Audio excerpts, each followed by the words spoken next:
Okay, so I pulled a few cards for what happened with the bridge in Brooklyn and the ship that hit it, and watch part one, because we already talked about we're transitioning from one cycle to the next. We're being called to release certain things, old karmic ties, just old mindsets, old ways of doing things that is not assisting us, or that cannot go into this new that we're going into. This is almost like a gateway. This is like a holding cell. This is like being in the womb before you're born, right? So the first card, the first, well, I asked, what is the bridge teaching us? And I pulled out Kerr and Kematef. This is from the Book of Doors, right?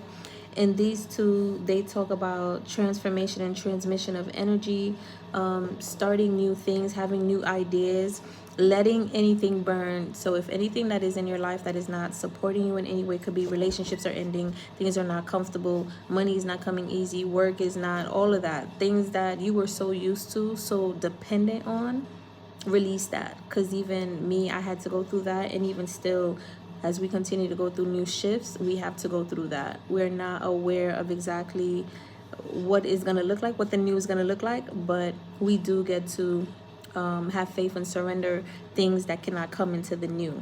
Okay, so this is also a collective message. This was a collective gateway transformation.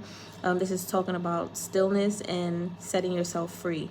And then I asked what's guiding us, and it's ancestral energies, especially with that Mexican flag.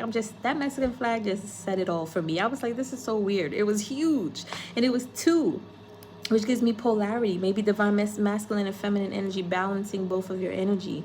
And I pulled Uno T 4-5, which is the darkest night, the darkest hour, from 4 to 5 before the sunrise, right? And this is like the most testing cycle. This is kind of like the time of testing, right? The darkest time of testing. This is kind of also like the dark night of the soul. So some of you may be going through, again, a lot of challenges and don't know how to come out of it. Don't worry, not everything has a blueprint. Right now you're just being led to just listen in. I also pulled Ekaru, Mekhet, and Shai, which talks about fierce maternal energy being in the womb and also being protected, because our destinies are being rewritten and reactivated as a whole, as a collective.